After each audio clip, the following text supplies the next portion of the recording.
Assalamualaikum warahmatullahi wabarakatuh. Waalaikumsalam warahmatullahi wabarakatuh. Selamat pagi anak-anak. Pagi Guru. Kabarnya hari ini? Baik. Apakah hari ini ada yang tidak masuk? Ada. Ada siapa? Aida. Kenapa? Sakit musim. Oke, baik. Sebelum kita memulai pembelajaran hari ini, alangkah baiknya kita buka pembelajaran hari ini dengan doa terlebih dahulu ya. Salah satu bisa mimpin doa. Mbak Nati. Di tempat duduk siaga. Berdoa mulai. Doa selesai. Baik, itu presentasi terlebih dahulu ya. Yang Bu Amira hadir, Ulia hadir, Nati Hadir. Diva Hadir. Ida sakit. Hadir. Baik. Arum Hadir. Afifah Hadir. Aulia Hadir. Dita hadir, Yunita Hadir. hari ini yang tidak masuk satu ya. Baik, langsung saja kita masuk ke materi hari ini, yaitu teks aural. Tujuan pembelajaran pada hari ini yaitu peserta didik dapat melakukan instruksi yang kompleks dan mengenali informasi yang tidak akurat dalam pemaparan teks aural. Pasti kalian masih bertanya-tanya ya, apa itu teks aural? Ya. Baik, langsung saja. Apakah kalian dapat memahami sebuah informasi yang kompleks dari siaran radio? Misalnya kayak apa ya, penjualan obat atau Ya. bisa apa? Bisa. Penawaran jasa seperti itu lewat radio? Bisa. Bisa ya. Bisa disebutkan bareng contohnya yang lain? Seperti podcast, Ya, wawancara, ya, audiobook, ya, presentasi. ya. Kemudian dapatkah kalian memilah informasi yang akurat dan tidak akurat dari sebuah informasi yang kalian dengar? Bisa, Bu. Bisa ya. Bisa. Nanti kita akan praktek. Kemudian, nah, kita masuk kepada materi ini yaitu teks awal. Apakah ada yang sudah tahu apa itu teks awal? Belum. Oke, baik. Jadi, teks awal adalah jenis teks yang ditujukan untuk pendengaran, di mana sebuah informasi atau pesan disampaikan melalui suara atau audio. Nah, seperti ini adalah contoh teks aural. Itu sedang berbicara seperti ini tuh juga termasuk teks aural. Nah, kemudian tujuannya yaitu untuk menyampaikan suatu informasi atau pesan melalui media pendengaran. Nah, ini adalah contoh teks aural yang sering digunakan pada kehidupan sehari-hari seperti rekaman suara, podcast, wawancara audio, atau jenis konten lain yang dapat dinikmati melalui pendengaran. Sampai sini apakah ada yang ingin ditanyakan? Belum. Baik, selanjutnya itu akan memberikan tugas latihan soal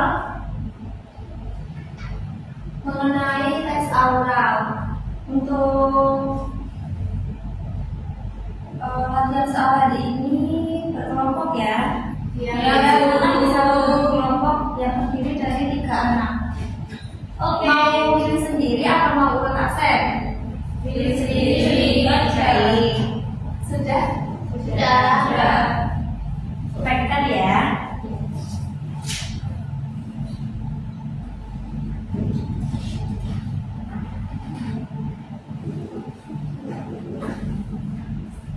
Ini kamu ikut sini apa ikut sini? Sini ya. Ya. Nah, jadi di sini kan ada beberapa pertanyaan. Setelah ini Ibu akan menayangkan sebuah audio untuk menjawab pertanyaan-pertanyaan yang ada di sini. Ada 5 pertanyaan ya. Ibu.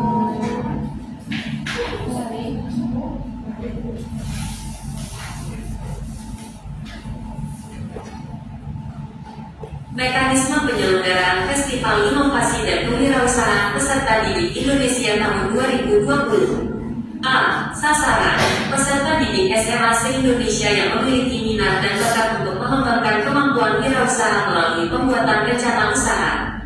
Rencana usaha disusun secara individual dan atau kelompok dengan mengatasnamakan SMA tempat peserta didik sekolah. B.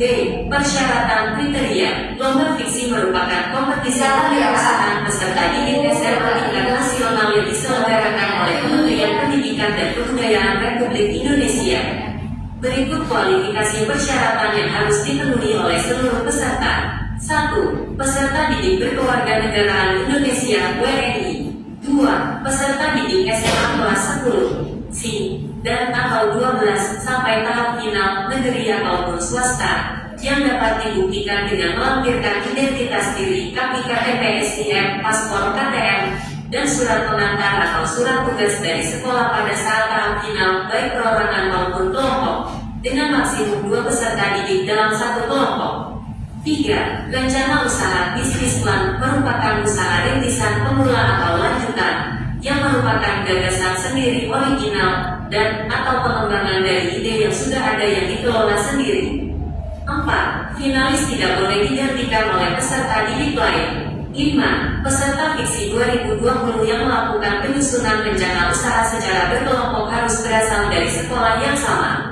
6. Setiap peserta perorangan kelompok hanya boleh mengajukan 1 judul rencana usaha.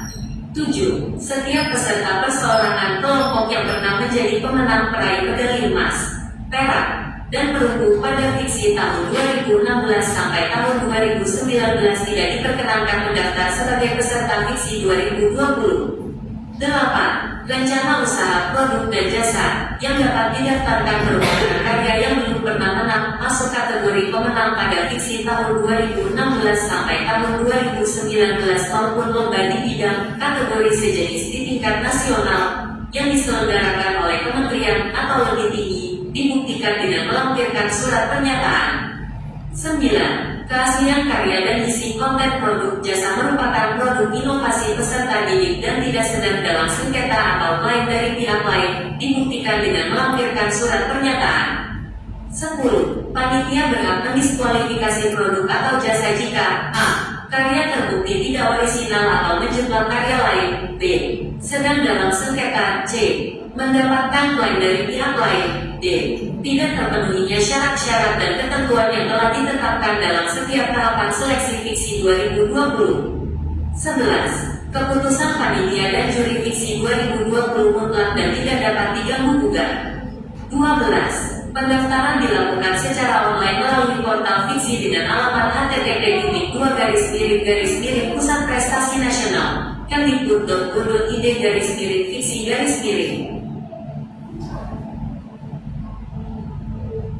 Sudah ya, silakan bisa diisi dulu jawabannya. Ibu kasih waktu 15 menit, apakah cukup? Cukup. Baik, silakan. Ya.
selesai? Sudah.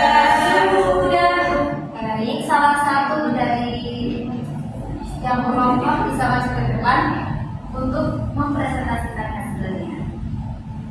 Ya.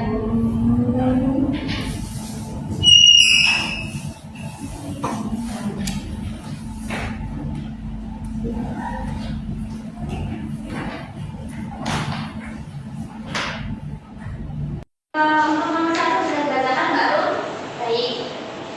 Soal nomor 1, apakah kalian memahami apa yang dimaksud dengan rencana usaha?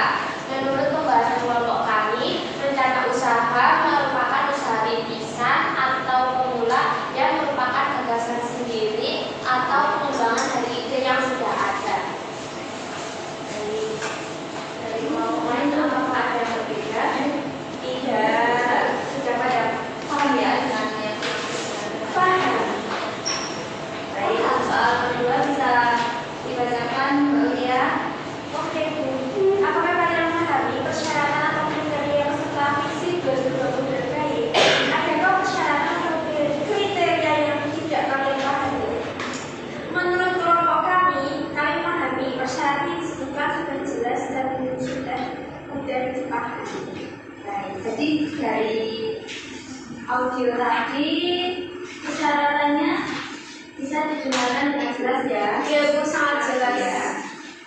Baik, lanjut nomor 3 Mbak Viva. Apakah peserta didik non-WNI diperbolehkan mengikuti fiksi 2020? Jawabannya tidak. Ada persyaratan yang pertama telah disebutkan bahwa peserta didik yang dapat mengikuti lomba fiksi yaitu peserta didik berkewarganegaraan Indonesia atau WNI. Jadi kalau orang Australia atau orang Finlandia mau ikut ini nggak boleh ya? Tidak boleh. Untuk nomor 4 ada yang mau menjawab? Yang baru. Nomor 4, apakah peserta didik kelas 10, 11, dan 12 diperbolehkan mengikuti fiksi 2020?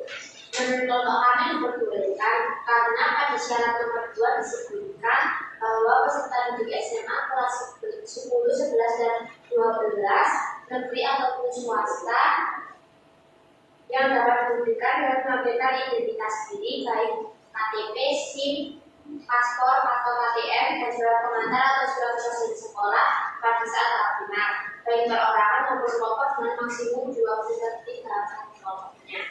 Ada yang berbeda? Tidak. Untuk nomor 5 ada yang mau menjawab? Saya. Baik, Mbak. Berapa orang maksimal peserta fiksi 2020 yang diperbolehkan di dalam satu kelompok? Jawabannya, jumlah maksimal peserta dalam satu kelompok yaitu 2 orang. Hal tersebut disebutkan pada persyaratan nomor 2. Baik, yang nomor 5 ini ada yang berbeda? Tidak ada. 2 orang ya maksimalnya. Baik, bisa kembali lihat.